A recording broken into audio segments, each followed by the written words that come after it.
Welcome to the PD Place workflow overview. As you can see from our graphic, there are several people that come together to create an in-service. You have attendees, instructors, PD administrator, budget director, and bookkeeper. A lot of people coming together as a team to create an in-service. So let's begin our overview. There are two types of in-services. The first type is a simple in-service. The in-service is usually a standard, no subs in-service. The in-service does not have expenses associated with it. The attendee does not require a sub to attend. And the in-service is usually held after student hours. For example, a PLC training that's held on early release days. Step 1. The instructor creates the in-service in PD Place. Once the in-service has been created, the instructor can submit the in-service for approval. The PD administrator receives the in-service approval request.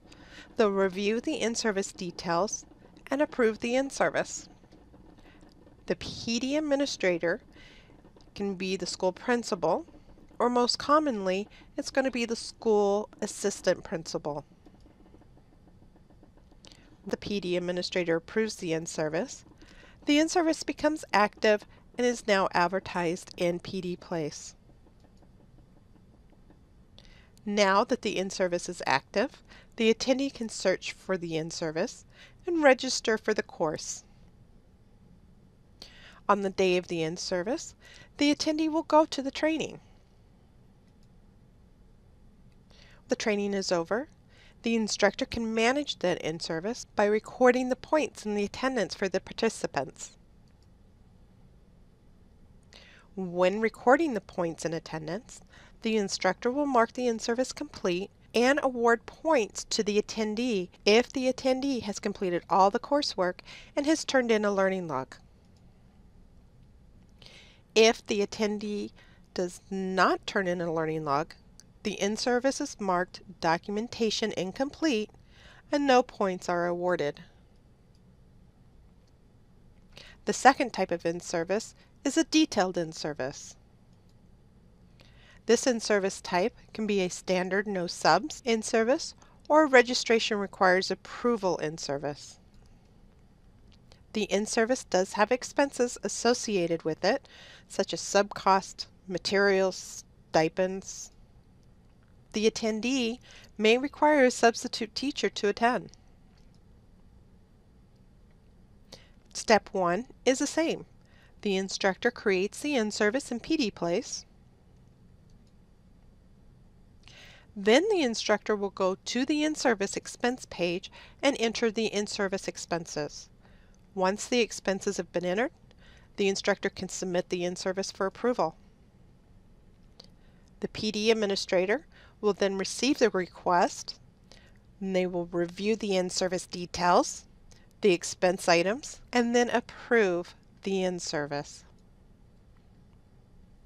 After the PD administrator approves the in-service, an expense approval request is sent to the budget director that manages the budget that will pay for the in-service.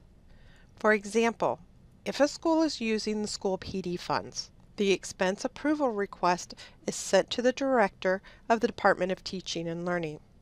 The director of the Department of Teaching and Learning is responsible for the management of the funds, therefore the director will review all expense requests. The budget director approves the expense request, then it is sent to the department's bookkeeper for a final review. After the budget bookkeeper approves the in-service becomes active and is then advertised in PD Place. When the attendee registers for an in-service, the in-service registration can take one of two different paths. If the attendee registers for a standard no sub in-service, the attendee is enrolled into the course right away. Then the attendee goes to the training. And once the training has completed, the instructor manages that in-service. If the attendee registers for a registration requires approval in-service, the attendee request to attend the in-service is then sent to the PD administrator. The PD administrator reviews the request and then approves it. Once it's approved, the attendee will go to the in-service, and then the instructor will manage that in-service. When recording the points in attendance, the instructor will mark the in-service complete and award the points to the attendee if the attendee has completed all coursework and has turned in a learning log. If the attendee has not turned in a learning log, the in-service is marked documentation incomplete and no points are awarded. The points have been entered into PDPlace. The information is then exported into PeopleSoft. The attendee will be able to see the points and attendance in PDPlace in real time. The points and attendance will take up to 48 hours to be viewable in PeopleSoft. The process is, once the instructor inputs the points into PDPlace, PDPlace will package the information up for the export at about 3:30 in the morning. That night, PeopleSoft will come, pick up that package, and import it into PeopleSoft. The points and attendance have been recorded into PeopleSoft. The attendee will be able to view the information in their ESS account. Thank you for viewing the PDPlace workflow overview. For more information, please visit our online help manual.